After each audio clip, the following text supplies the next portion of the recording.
Dalam konteks ini, imigran gelap hanya dikategorikan melanggar hukum imigrasi, bukan ancaman kedaulatan negara.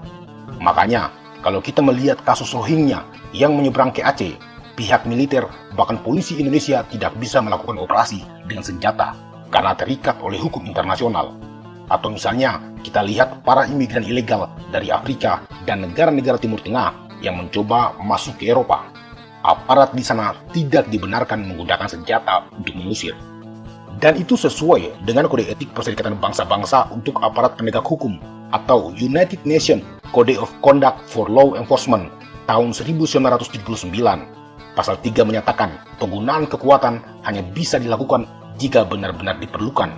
Kemudian, dalam prinsip dasar Perserikatan Bangsa-Bangsa tentang penggunaan kekuatan dan senjata api oleh penegak hukum atau Basic Principle on the Use of Force tahun 1990, pasal 9 menyatakan senjata api hanya bisa digunakan untuk melindungi nyawa, bukan untuk menangkap atau mencegah pelarian. Tindakan penembakan terhadap imigran ilegal bisa dianggap sebagai pelanggaran hak asasi manusia, khususnya hak untuk hidup yang diatur dalam beberapa instrumen hukum internasional. Pasal 3, Deklarasi Universal Hak Asasi Manusia tahun 1948, dan Pasal 6, Kovenan Internasional tentang Hak-Hak Sipil dan Politik atau ICCPR tahun 1966 yang menyatakan hak untuk hidup adalah hak yang melekat pada setiap manusia.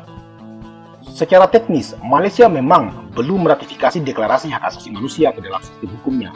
Namun secara prinsip, Malaysia sebagai anggota United Nations terikat oleh asas-asas umum hak asasi manusia yang membatasi tindakan negaranya untuk bertindak secara berlebihan, apalagi menyangkut warga negara lain.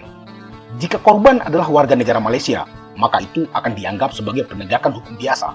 Tapi jika korban adalah warga negara lain, meskipun Malaysia bertindak atas nama penegakan hukum, tapi Malaysia tetap terikat oleh instrumen hukum internasional.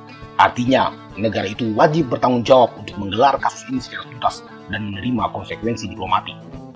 Yang juga perlu diingat, Indonesia dan Malaysia memiliki perjanjian bilateral tentang Laut Nusantara yang ditandatangani pada tahun 1983. Dalam perjanjian itu disebutkan bahwa Malaysia wajib menghindarkan diri dari tindakan mengancam atau penggunaan kekerasan dengan cara apapun yang melanggar asas-asas hukum internasional. Dengan mengacu pada perjanjian ini, Malaysia jelas telah melanggar prinsip-prinsip yang disepakati dalam perjanjian itu.